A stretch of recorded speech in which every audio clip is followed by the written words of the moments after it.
Halo semuanya, perkenalkan nama saya Fadil Mufti Afrizal, NIM I1E023005 dari Pendidikan Jasmani Fakultas Ilmu-Ilmu Kesehatan Universitas Jenderal Sudirman. Di sini saya akan menjelaskan tentang mengapa pentingnya kita harus memahami kurikulum yang ada di Indonesia. Salah satunya kurikulum Merdeka Belajar. Kurikulum Merdeka Belajar merupakan kurikulum dengan pembelajaran intrakurikuler yang beragam di mana konten akan lebih optimal agar peserta didik memiliki cukup waktu untuk mendalami konsep dan menguatkan kompetensi. Pendidik juga memiliki keleluasaan untuk memilih berbagai perangkat ajar sehingga pembelajaran dapat disesuaikan dengan kebutuhan belajar dan minat peserta didik. Kurikulum Merdeka Belajar juga memberikan keleluasaan kepada pendidik untuk menciptakan pembelajaran berkualitas yang sesuai dengan kebutuhan dan lingkungan belajar peserta didik. Tujuan dari kurikulum Merdeka Belajar ini adalah 1. Membentuk SDM yang berkualitas dan berdaya saing tinggi. Yang kedua, menyiapkan bangsa menghadapi tantangan global era revolusi 4.0. Yang ketiga, menguatkan pendidikan karakter melalui profil belajar Pancasila. Yang keempat, mengejar ketertinggalan pendidikan Indonesia dari negara-negara lain. Yang kelima, meningkatkan relevansi kurikulum dengan kebutuhan peserta didik dan masyarakat lokal. Yang keenam, mengembangkan minat belajar dan potensi siswa. Dan yang ketujuh, mengembangkan keterampilan yang dibutuhkan untuk menghadapi tantangan perkembangan zaman. Kurikulum Merdeka Belajar memberikan keleluasaan kepada pendidik untuk mengembangkan kurikulum dan metode pembelajaran yang sesuai dengan kebutuhan siswa.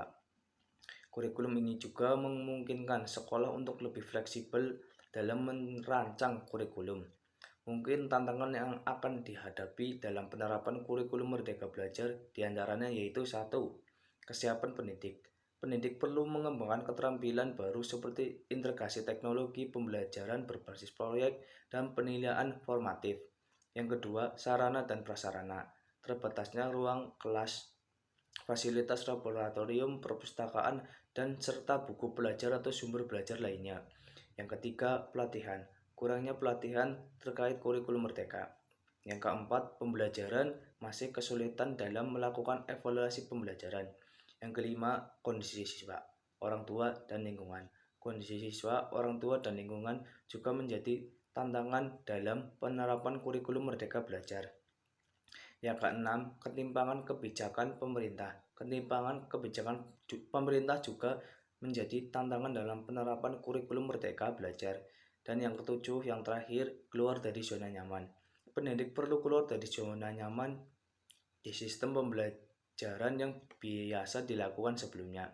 Tantangan-tantangan tersebut perlu diatasi dengan kerjasama dan dukungan dari semua pihak-pihak yang terkait. Mungkin kesimpulan dari kurikulum Merdeka Belajar adalah inovasi dalam pendidikan Indonesia yang bertujuan untuk mengembangkan potensi dan minat belajar siswa. Kurikulum ini memberikan kebebasan kepada siswa dalam memilih minat belajar mereka, mengurangi beban akademik, dan mendorong kreativitas pendidik yang bertujuan meningkatkan kualitas pembelajaran, membentuk karakter siswa yang mandiri, dan mengurangi kesenjangan dalam pendidikan. Ya mungkin itu saja yang saya bisa dapat jelaskan. Semoga bisa bermanfaat untuk kalian semua.